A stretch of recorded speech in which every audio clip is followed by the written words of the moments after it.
शिरूर लोकसभेच्या घाटात अमोल कोल्हे विरुद्ध शिवाजी आढळराव पाटील अशी शर्यत होणार हे आता जवळपास निश्चित झालेलं आहे। उपमुख्यमंत्री अजित पवारांनीच शिवाजी आढळराव पाटलांना घड्याळाच्या चिन्हावरतीच शिरूर लोकसभेच्या मैदानात उतरवणार असल्याचं आज पदाधिकारी आणि कार्यकर्त्यांच्या समोर त्यांनी स्पष्टपणे सांगून टाकलंय।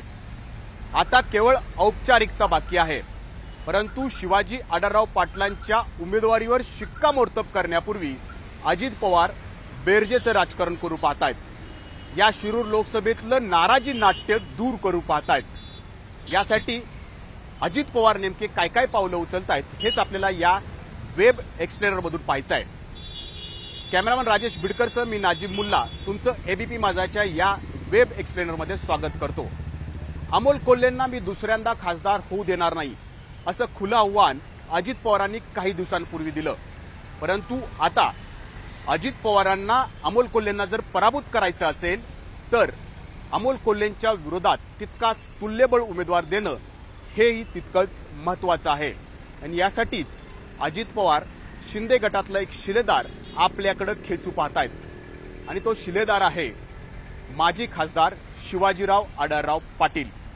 आणि याच शिवाजी आढळराव पाटलांना आता अजित पवार घड्याळाच्या चिन्हावरती अमोल कोल्हेंच्या विरोधात उतरवणार आहेत।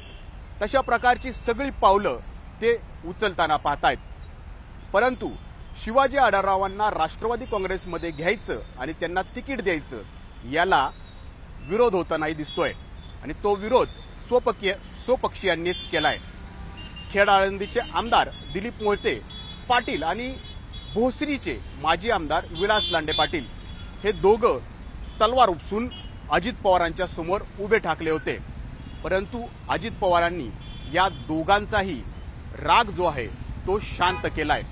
आता अजित पवार ही पावलं नेमकी का उचलतायत आणि आज त्यांनी शिरूर लोकसभेत येऊन विधानसभा निहाय बैठका का घेतल्या हे आपल्याला पाहायचं आहे। परंतु तत्पूर्वी आपल्याला लोकसभा 2019च्या निकालावरती एक नजर टाकावी लागणार आहे। त्यावेळेला अमोल कोल्हेंना कोणत्या विधानसभेतून लीड मिळालं आणि शिवाजी आढळराव पाटलांना कोणत्या विधानसभेतून लीड मिळालं यावरती सुरुवात आधी आपल्याला एक नजर टाकावी लागणार आहे। तर अमोल कोल्हेंना जुन्नर विधानसभेतून 41,551 मतांची, आंबेगावमधून 25,697 मतांनी, खेड आळंदीमधून 7,446 मतांची आणि शिरूरमधून 26,305 मतांची आघाडी मिळाली होती, लीड मिळालं होतं। तर शिवाजी आढळराव पाटलांना हडपसरमधून 5,370 मतांनी आणि भोसरी विधानसभेतून 37,077 मतांची आघाडी म्हणजेच लीड मिळालं होतं।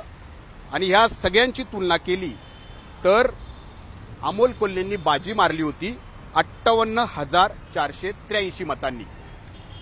आता यानंतर विधानसभेची निवडणूक झाली होती आणि या विधानसभेच्या निवडणुकीत काय झालं तर राष्ट्रवादी काँग्रेसला 5 आमदार या मतदारसंघामधून निवडून आणण्यात यश आलं, केवळ भोसरी विधानसभा वगळता। भोसरीमध्ये भाजपचे महेश लांडगे हे आमदार आहेत आणि याच भोसरी विधानसभेतून 2019च्या लोकसभेला महेश लांडगेंनी तब्बल 37,077 मतांची आघाडी लीड शिवाजी आढळराव पाटलांना मिळवून दिलेलं होतं। परंतु आता परिस्थिती बदललेली आहे। शिंदे गट म्हणजे ठाकरेंपासून शिंदे गट वेगळं झाले, तो महायुतीमध्ये आहे आणि शरद पवारांपासून अजित पवारांचा गट वेगळा झालाय, तो सुद्धा महायुतीमध्ये आहे। आणि हितच ही मेक आहे जी अजित पवार ही मेक आणखी घट्ट करू पाहतायत, कारण या 6 विधानसभामधले 5 आमदार सध्या महायुतीत आहेत।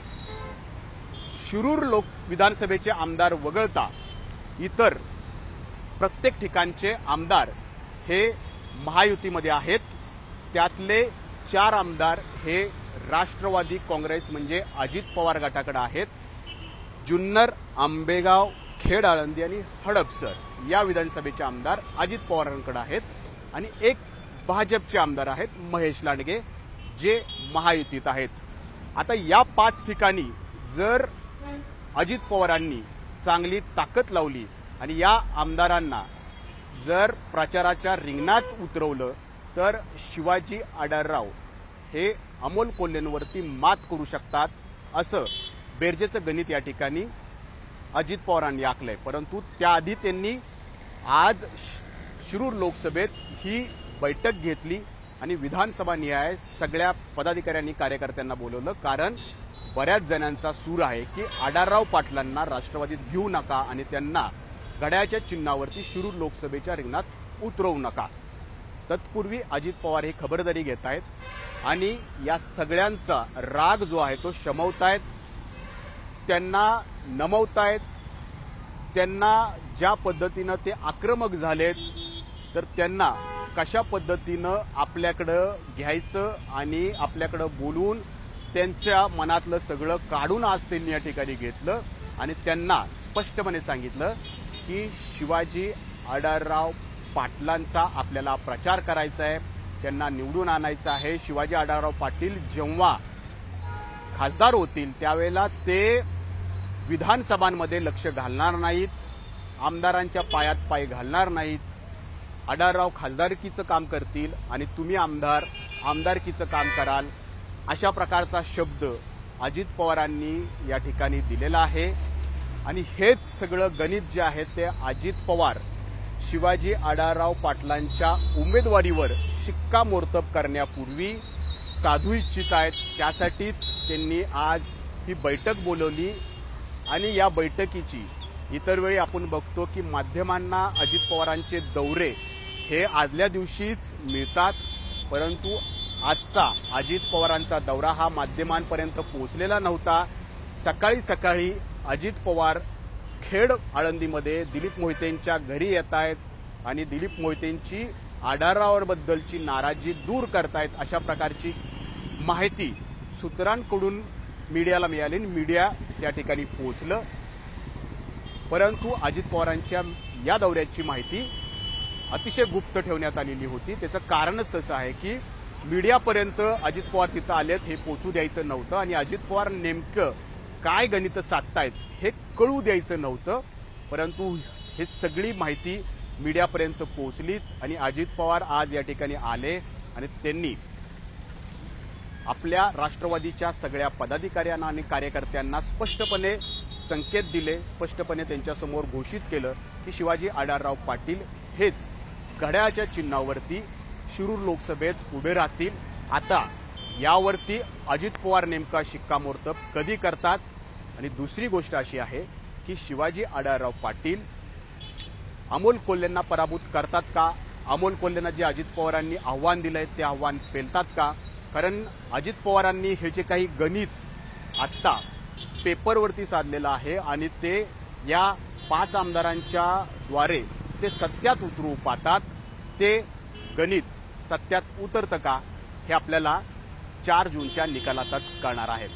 तोपर्यंत या वेब एक्सप्लेनरमध्ये इतकंच. धन्यवाद. एबीपी माझा, उघडा डोळे बघा नीट.